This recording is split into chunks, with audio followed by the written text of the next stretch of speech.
security from the cradle to the grave.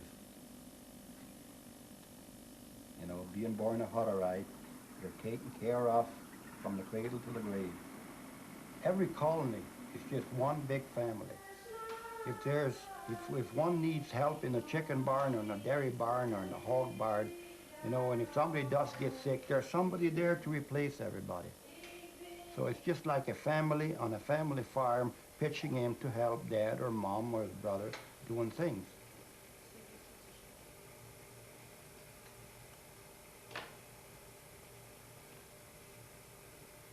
Pincher Creekin siirtokunta on yksi yli 300 hutterilaissiirtokunnasta Kanadan preerioilla ja Yhdysvaltain luoteisosassa. Näihin siirtokuntiin ei liitytä, todelliseksi hutterilaiseksi synnytään.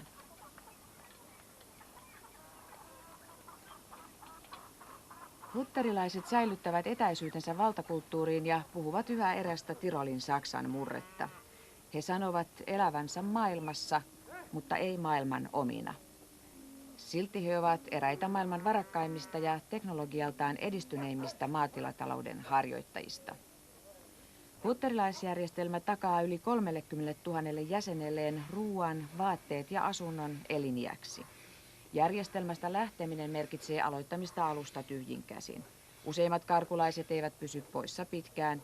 Ne, jotka pysyvät poissa, kuten Sam Hoffe ja Mary Whip, tietävät tarkkaan, mistä ovat luopuneet. Colonies are a good place to grow up because they're secure. They're safe for children. You have a lot of people around that love you and care for you. There might be an occasional punishment in German school, but so what? There's all these people that will hug you and hold you and take care of you.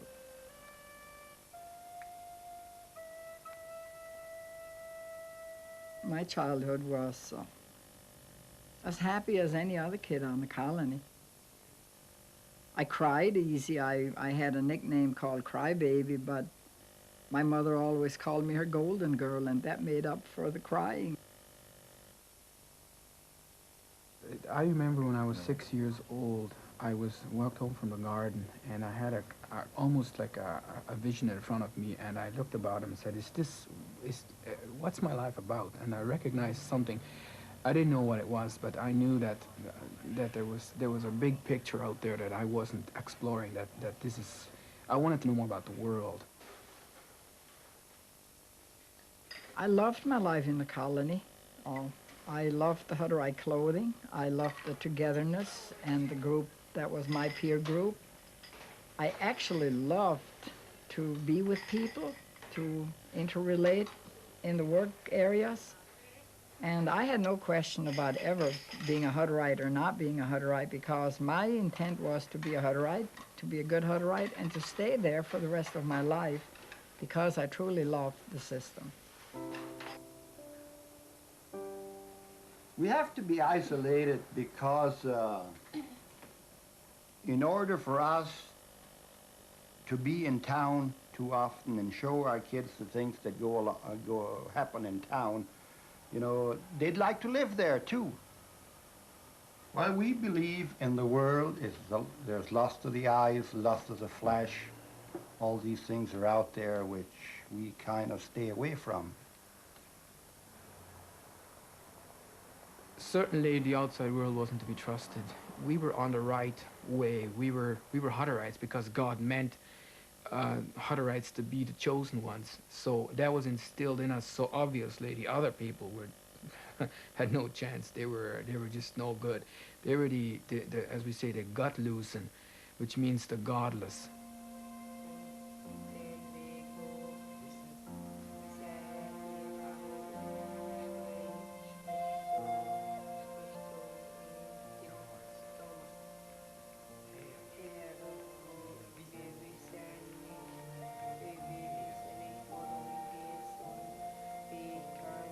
I'd go to church and started questioning things and started listening very carefully. I was one of the most frequent churchgoers because I was searching.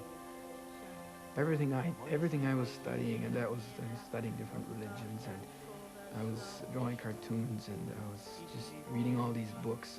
There is a stigma attached also that one who we call it agreeable, which means one who contemplates life a lot. you shouldn't contemplate life a lot. You should just accept what the sermon says and leave it at that. Don't get too deep into stuff. And I was agreeable.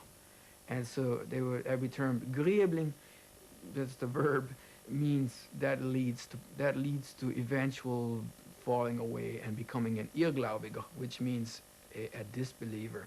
And that's a no-no, that's a bad one. And I was a disbeliever. Samin ollessa lähes parikymppinen yksi hänen vanhemmista veljistään kuoli sydänkohtaukseen.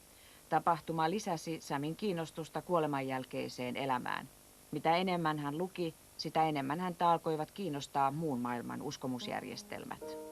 Yeah, those 2 years were very tough. They were, because I was, not the fact that I wasn't able to talk about my ideas, but I was learning so much. So my mind was just exploding with ideas, and I just started disbelieving some of the epistles that I just accepted as this is it, this is the truth.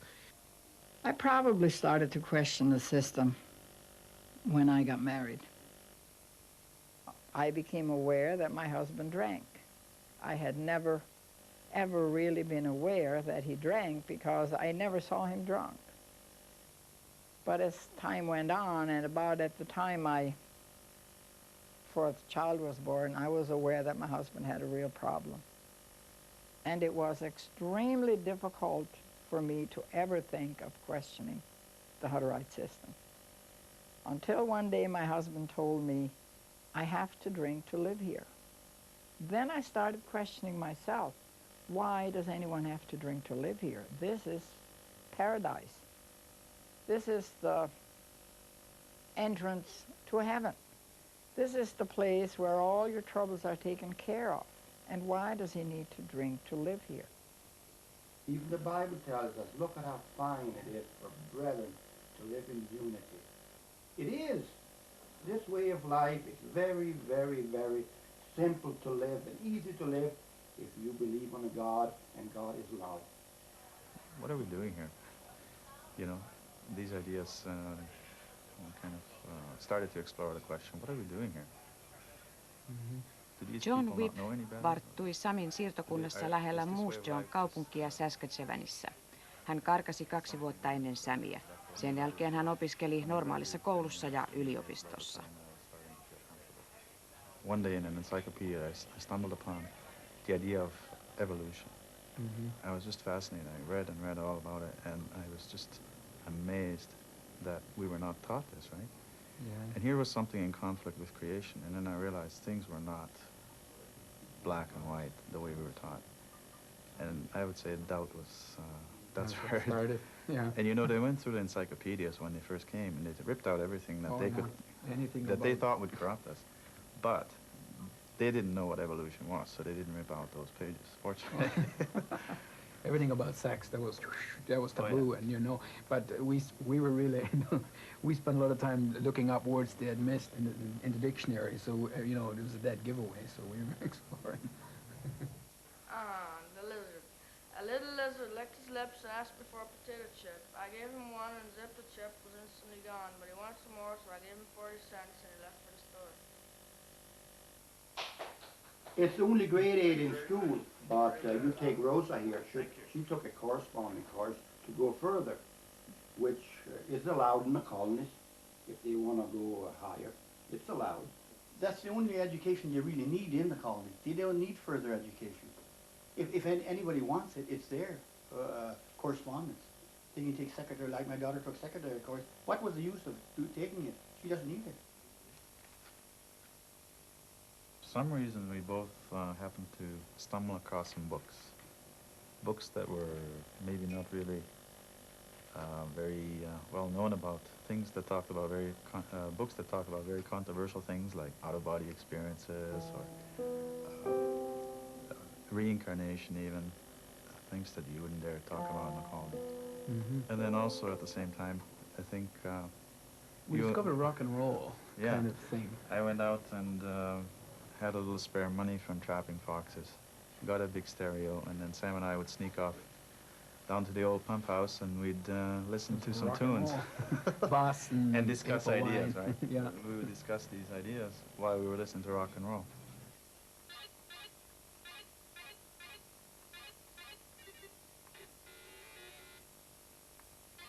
One of the things that we heard was that education was my corruption. All the reading I had done had obviously corrupted me, and I had a mind, and I could think, and I could reason, and they didn't want my children growing up like me, and as one of the ministers put it, if you had had your bottom turned blue with the switch more often, you wouldn't have turned into what you did, so that's what they were doing to the children.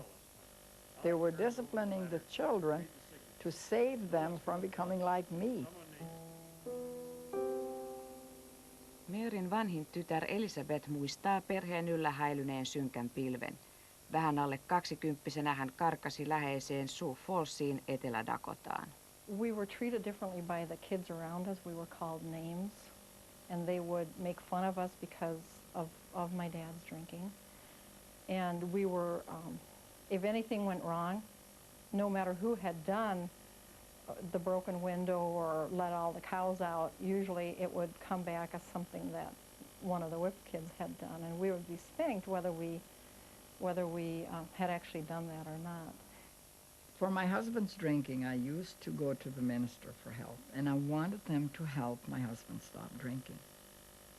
But one day I heard one of the ladies express her opinion of me by saying she deserves no other than this drunk because she's got such a big mouth.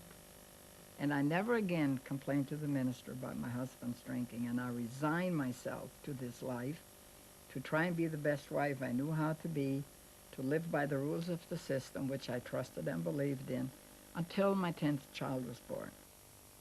The number one problem that's still in the colony today was the problem then. It was the number one problem in our family. And because my mother did not know how to cope with an alcoholic husband and having a child every 18 months, her health deteriorated to the point where she ended up just a total emotional wreck. And at that time, the system totally failed in helping us and our family and supporting us.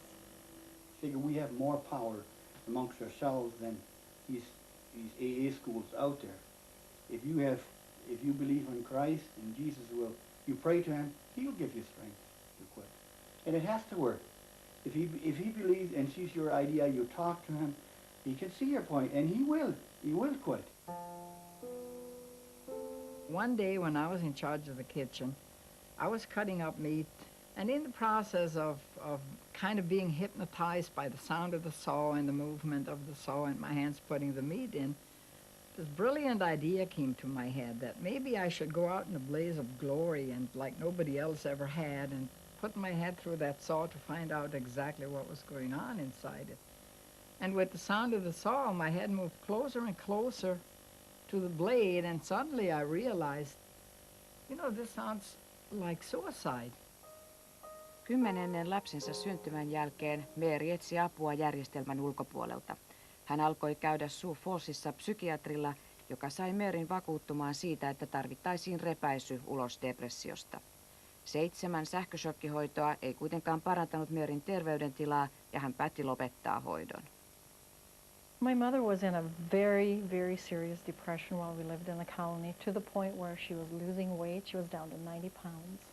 And I didn't know a lot about depression, and I didn't know a lot about anger at that time in my life, but I did know that something was killing my mother. I didn't know that it was her unhappiness at the life she was in.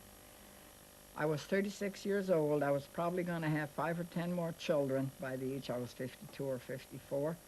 And I could not see over that obstacle that I should have one more child and go home and sleep once more with the man who drank. And the system wasn't helping me, and the ministers were down on me for questioning the system. And it eventually ended up as one simple loaf of bread that I gave to my children that had already left. That finally made me see I would never get well in this system. I would never regain my sanity. I had to take this smothering, suffocating burden off of me and step out into life so I could make choices and hopefully live.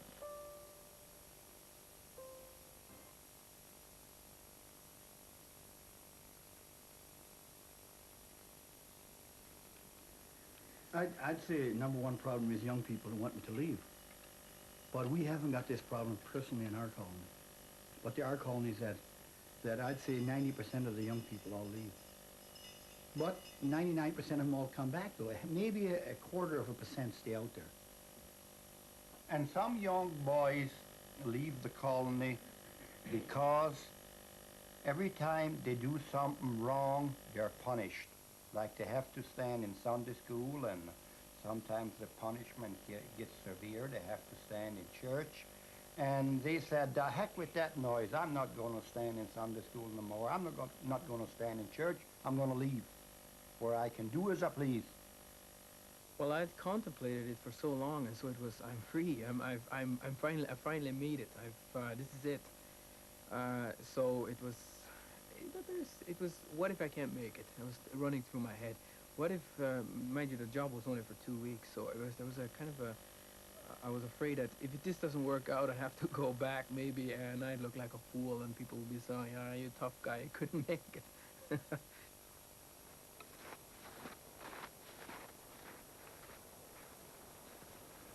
Samin mahdollisuudet ulkomaailmassa olivat rajalliset. Hänellä oli pätevyys vain maatilalla työskentelemiseen. Hän teki tilapäistöitä, kunnes asettui pitemmäksi aikaa tälle tilalle Keski-Saskatchewanissa. 2 years I lived here, and quite lonely 2 years. Having 2 years away from the Ala-Heikkilä community, it was a time of inner growing, away and learning to be independent by myself. A lot of nights spent crying myself to sleep out of loneliness, and totally socially inadapted, klutz, I guess. So it was a very difficult time for me. This is where I learned how to cook. It was much nicer then. It was nice to fix up, and it's kind of, well, nobody's lived in here for 10 years, but I wrote home and got some recipes together because I had this idea I was going to publish some recipes. This is where it all started, Hofer Publishers, 12 years ago. Career, that's what it's about. That's when it started. Little dream. I swear, 1,000 miles begins with the first step, and this is where it happened. I personally think it's a good experience for them. A lot of them come back to be better people. They know and they appreciate the colony life. Then they know really what's outside, and they come back, and the security is really what it is. My parents did not believe that I left for 3 days when I did walk away. When I came back for my household belongings, my dad took my mom to visit a sister in a different colony so that she wouldn't see us packing up and taking the kids and the household stuff and leave. But I do believe in all the years my parents never adjusted to the fact that I was not part of the colony, and I honestly believe they died grieving for me. Vähän Maryn lähdön jälkeen hänen miehensä ja lapsensakin tulivat hänen luokseen. Nyt hänen täytyi kasvattaa perhe täysin vieraassa maailmassa. Hän ei osannut ajaa autoa, käydä pankissa eikä ostoksilla. Hän ei osannut valmistaa ruokaa vähemmälle kuin 100 ihmiselle. Silti Mary muistaa ensimmäisen iltansa perheen kanssa siirtokunnan ulkopuolella elämänsä toiveikkaimpana hetkenä. We had a new chance. We had a new chance of hope and a life together, and he was going to take on his responsibilities as head of the house. And we were going to make our own choices and our decisions, and our children would have a chance to go to school. And he was talking about, you know, he was promising every paycheck will come home right to this house. He's not going to take one single paycheck to the bar. But, you know, I never knew the strength of alcohol. In the colony, you are protected. You do have food to eat and clothes to wear. But here, if his paycheck didn't come home, we had nothing. I like this way of life, the way I live. But out in the world, a woman has to work nowadays in order to help support the family. They just by the man alone working can't afford it no more. So they're out there working, and the man's working, or, you know, the woman is working, and this is not very good. because this is what breaks up a lot of the homes. When we left the colony, the kids got more separated by the simple fact they needed to work to be able to take care of themselves, so they had a job. So for years I would run my little car into the ground. We had 3 or 4 kids at the same time going to 2 and 3 different schools. So I'd run the kids to school, then you'd pick them up, then you'd take them to work, and they got off work at different times, and they went to work at different times. So you were forever running, and then you were going to work. And I mean, it was a matter of a family that was totally scattered, no time to communicate, only time to probably take a shower, grab a bite, and run. And then there were the kids that drifted off and ran away from home, and they ripped your heart out by the activities going on, because they didn't all subscribe to being what I wanted them to be. This is America. This is not Uncle Mike dealing with us. This is not the rules of the colony. This is America, and we are free. Strangers in a stranger land really is what they were. They didn't speak English very well. They were all afraid. Their dress, Mom still continued to sew and make the dresses and make the pants and try to have them fit into what she thought outsiders dress, but they really never felt very comfortable or like they fit into the outside world.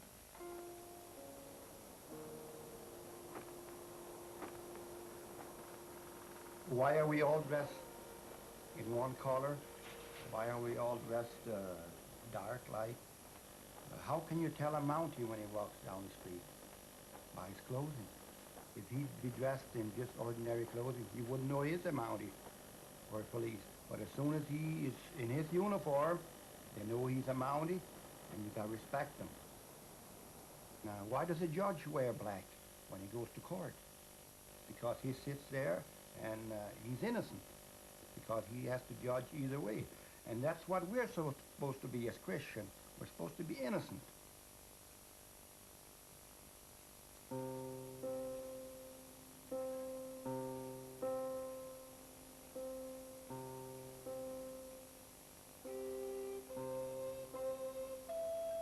Hutterilaismaailmassa ulkoasu on tärkeä. Kun siirtokunnasta lähtenyt riisuu hutterilaisvaatteensa, hän riisuu samalla elinikäisen identiteetin.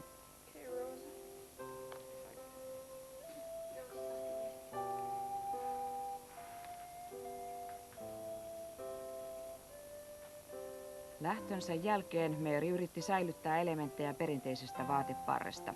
Hän tahtoi todistaa voivansa olla vapaa ja silti näyttää hutterilaiselta. Hänen lapsensa kokivat kuitenkin olevansa osa maailmaa ja vaativat 1900-luvun tyyliä.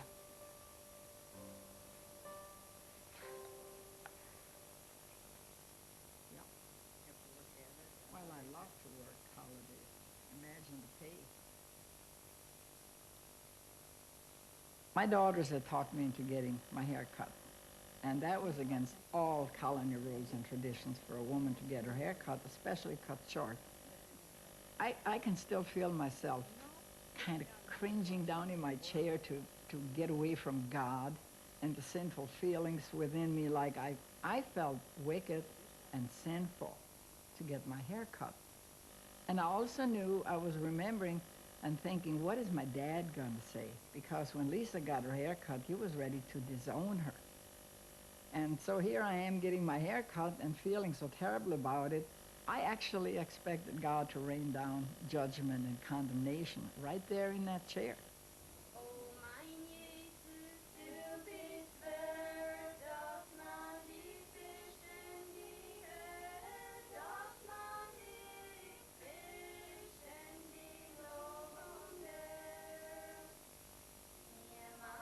I miss the camaraderie of the ladies and the coffee clutches and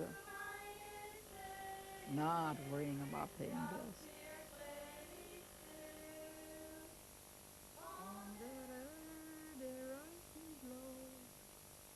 My life here is a continuous running to catch up with this bill and that bill. And if you don't have a very well-rounded education, you don't make the kind of money you need to even survive.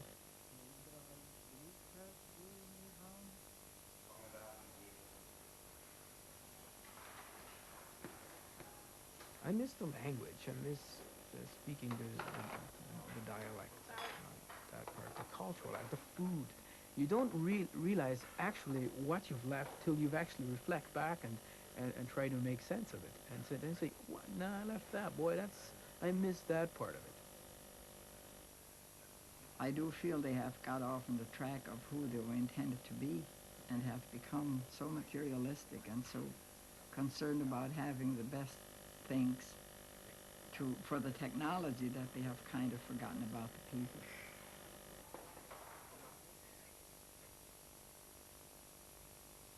You can't really think for yourself. You're always looking over your shoulder. What's my neighbor going to think? Can't do this, can't do that, can't think about that, can't express that because you're in the wrong path, you're in the wrong track here. Stay within the framework of the colony life. You're again, I'd be agreeable, and so I couldn't do that. It would be like squashing a flame. If I wouldn't believe on community life, I wouldn't live in here. I'd be gone on my own. Why should I live here? You know, but it's my faith that keeps me here.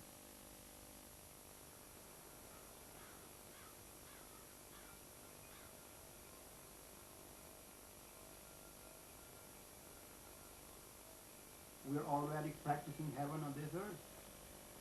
You can live here and be not a Christian either. You can. It can happen. Because you're born here. Just wearing black clothes will not bring you to heaven. Colony won't bring you to heaven. No, forget it. You gotta be reborn. The colony always makes you feel that you're damned simply because you leave the colony for the simple reason that you have rejected their truth. And to have made the vows in the Hutterite colony in baptism that you make to be true and faithful to the church that you've consecrated yourself to and to defend the truth at all times, at all costs, to leave the colony structure, to leave the geographical ground of the colony, is to belong to the devil in the outside world because the devil is king here. We believe that he made a vow with all the members in the colony. And once you make this vow on your knees, and when you leave the colony, you break that vow. And this is very, very important. When he makes those vows, he says that he will rather die than break those vows. So when he breaks those vows and leaves the colony, we believe, and he knows it, that he's excommunicated and he's lost.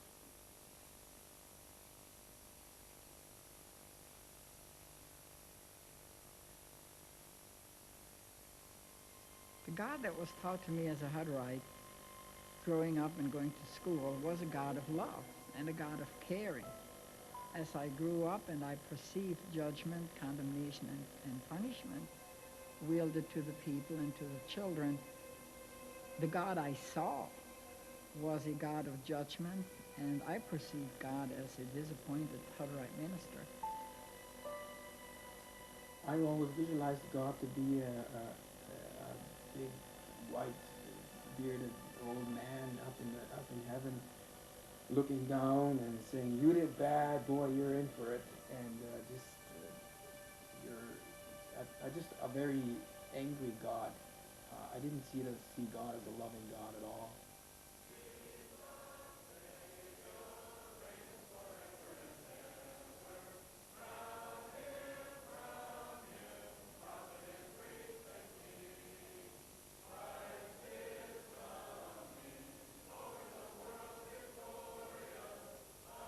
I would feel free to say that my spirituality now is more secure and I feel more at peace with God. In the colony, my spirituality hinged on obeying the rules and the traditions more so than probably being obedient to the God that I know today. The God I see today is a Father I can approach, and my spirituality is more my responsibility, and therefore you are more aware of how you are doing spiritually because you can I have a more approachable God.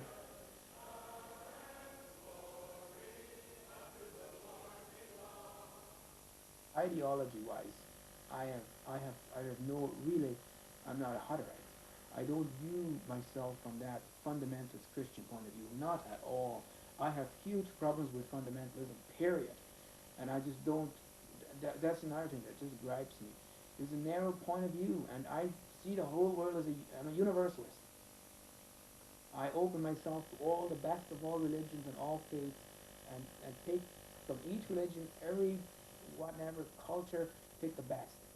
And to isolate a certain culture, a certain religion, and say this is the true religion, forget it. You gotta have work. You gotta have faith to believe in, and you gotta love your fellow man. And if you combine these three things, that system will work. It's been working for 400 or 500 years.